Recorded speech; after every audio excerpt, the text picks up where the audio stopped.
This podcast episode is about comparing teaching surgery to coaching CrossFit. Now, I know this sounds a little facetious, but I do feel that there are some valid comparisons and some interesting comparisons between the two.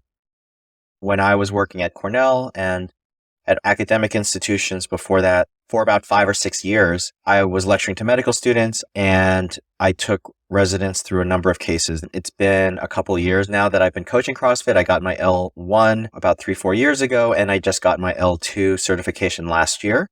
I've started coaching more classes, and it's been a challenge. I think any new skill set that you learn as an adult, it takes time. The other thing is I come from a different perspective. I was never a good athlete. The most athletic thing I did was become varsity swim team manager in high school. And the most coaching experience I've ever had was coaching my son's 5-year-old soccer team. One of the things that we do when we're learning something new is to leverage our previous experience into whatever it is that we're learning now. And that's the advantage of being older, is that maybe you don't pick up on certain skills as quickly, but you also have some experience that you can draw on that can help you navigate a little bit faster. One of the first things I did when I first started coaching CrossFit was I coached a lot of beginner classes. And the beginner classes were basically on-ramp classes for athletes who had never done CrossFit. Many of them had never picked up a barbell or really engaged in any sort of organized fitness. That's where I started when I did CrossFit. I had never picked up a barbell before, except maybe bench press at the local New York sports club. And maybe I ran on a treadmill for a while. And so it's definitely a challenge as a coach to take athletes from the very beginning and teach them Olympic lifting, gymnastics, plyometrics. And many of them are learning how to really move their bodies in an athletic fashion for the first time. And some of that is like teaching medical students the very fundamentals as well, such as suturing, tying knots. And then for junior residents like interns, it might be learning how to assist, retracting, and basically know how to navigate the OR. And both those activities are very fun. It's exciting to teach beginners when they're learning new skills, to see them develop quickly, to progress. They get excited with every new achievement. And I love that. That was great both for teaching surgery as well as coaching CrossFit. When you start coaching more advanced athletes, you obviously move beyond the basics such as a clean and jerk or how to do a wall ball properly or a thruster. Some of it might be more advanced movements like double unders or handstand push-ups or bar muscle ups. And it's similar to when you're taking a mid-level or a more senior resident through cases, in the sense that you assume they have all the fundamentals and they're moving on to something that's more challenging. Some of the skills surgically that you need as a more senior resident does depend on what you've learned in your fundamentals, but it also depends on your own dexterity, surgical sense, and surgical skill. And I guess that's similar to how some athletes work in terms of learning some of these higher level skills as well. Some people take very naturally to bar muscle ups and to gymnastic skills, and maybe they've learned it before. Maybe they just have a really good sense of kinesthetics and body awareness. And it's the same with some surgical residents. Some surgical residents pick up advanced level skills. They're really good at and facile at doing more complicated operations, or they just have a better sense of operating. And the naturals, the ones where it comes very easy to them, it's just as easy to coach on the CrossFit side as it is to teach them on the surgical side. So having someone who already knows intrinsically a lot of these skills, they don't require a lot of teaching. And that's always a joy, both on the surgical side as well as on the CrossFit coaching side. I think one of the differences that I've learned coaching CrossFit versus teaching residents is that I've needed a lot of patience. And maybe because I'm older, but I just have more patience now. Or maybe the stakes are a little lower. I'm not sure. When I was a resident, let's just say the feedback was very, very direct in terms of when I was doing okay or when I was not doing okay. And while I don't think I really yelled at residents when I was teaching so much, I could certainly be very impatient sometimes, or maybe not so polite, but that's not something that has ever translated over to my CrossFit coaching. The other thing is that when you're teaching higher level residents, they basically want to do the case.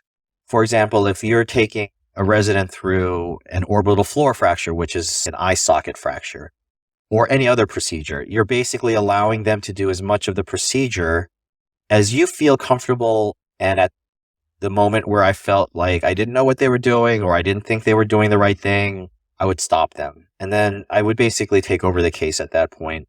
On an athlete's side, it's been a challenge for me to be more involved in their coaching. I think one of the things that I've constantly struggled with is identifying flaws in athletes' movements, proposing corrections, or identifying how I might be able to suggest corrections to that athlete. The L2 course was really helpful, but it just takes a lot of repetition and exposure and practice to see athletes. The other thing is that I tend to talk a lot in class. And I think some of that is just because, again, I wasn't an athlete. I wasn't a coach. I was a lecturer. And so I tend to talk a lot about the stimulus or the background or why we're doing a particular workout or how this can help us. And I got that feedback in my L2 as well. And I'm trying to work on keeping my cues shorter, trying to be more visual and use other cues for teaching, not just talking all the time. I think one of the challenges that a lot of CrossFit coaches, including me, have is figuring out when to institute those corrections. When we learn how to coach from the L1 and the L2, they're very quick and direct about telling people how to correct certain issues. Stand up straighter, move the barbell this way, move your butt a little bit lower here, lock out your elbows a little bit more. But when I see athletes on a day-to-day basis, many of them have been moving in a particular way for a really long time. And I think the challenge for me has been, first of all, identify if this is something consistent with that athlete that's happening a lot. And two, before I just sit there and tell them, okay, squat deeper, maybe try to understand, is there a particular reason why they're not squatting deep enough? Maybe they're limited in their mobility. Maybe it doesn't feel good. Maybe they don't have the body awareness and kinesthetics to realize that their squat is not deep enough. And so one of the things I've been working on is observing, trying to pick up and identify issues, which is always a challenge, but then also figuring out when the right time is to suggest or to help athletes make corrections if need be. And sometimes they're very minor, and I know we should be fixing everything, but I also want to make sure that I'm not nitpicking. And so there's a balance there that I'm still learning and navigating as a CrossFit coach. I think one of the biggest things now, probably in teaching surgery as well as coaching CrossFit, is that there are just so many more resources available, which is fantastic. I literally have tons of journal articles online, which I can read from CrossFit. I have tons of podcasts which talk about coaching and how to assist coaches. And probably similarly in terms of teaching surgery, certainly when I was a resident, we didn't have videos of operations or really much else other than a couple dry textbooks, which were sometimes right or sometimes really wrong in terms of describing how operations went. One of the challenges, both for teaching surgery for me back then, as well as now coaching CrossFit, is not being lazy as a teacher. When you're teaching surgery, it's easy to just utilize the residents as worker bees and have them help you with the case. There's often a lot of suturing and closing and a lot of manual labor that is needed for certain types of operations. Like back in the day when we did breast reductions, we had 4 people helping to close up a case because there was just so much suturing that was involved. But a lot of the resident education wasn't really about the mechanical work that was done in the operating room. It was really about patient management. Which patients should you be operating on? What operations should you be choosing for a particular situation? And that decision-making process, evaluation of patients, that was really where residents learned how to become independent thinkers and surgeons. And many times in residency programs and where I was, we probably didn't do enough of that type of training because it was difficult. It was difficult to bring residents into that situation and have them make those decisions. It was just much easier to have them in the operating room and work on very specific tasks. as a CrossFit coach, it's relatively easy to make sure that I have the music, that I keep to time for the hour, that I just make sure that I run through a warm up and don't look critically at my athletes trying to find points of performance where I think I can help them. And not all of the workouts really lend themselves to that. If you're just doing burpees and push-ups, okay, it's sometimes difficult.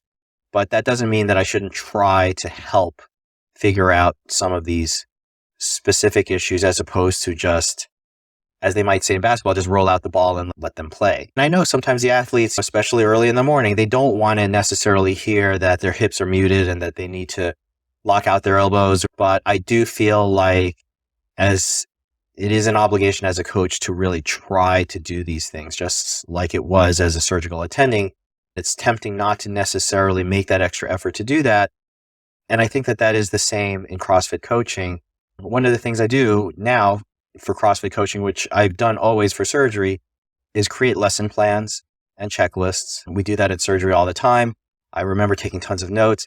And a lot of that has to do with how prepared you feel with a particular situation. So in surgery, when I was first learning, I would take copious notes. I would prepare as much as I possibly could for any type of procedure, maybe that I wasn't so familiar with or good with. And that preparation made up for my lack of experience sometimes. And then as you got more experience with something, you felt like you didn't necessarily need that. I still feel as a CrossFit coach, I need that preparation. So oftentimes I will be doing the workout beforehand. What I will do always is, and I've done this for every class I've ever coached, is make up a lesson plan, a written lesson plan, which has my warm up, which has my thoughts about the workout, whatever points of performance I feel like I can try to coach during that class or look for. I still do that. It still makes me feel comfortable. For me to organize my thoughts, I will still generate that lesson plan.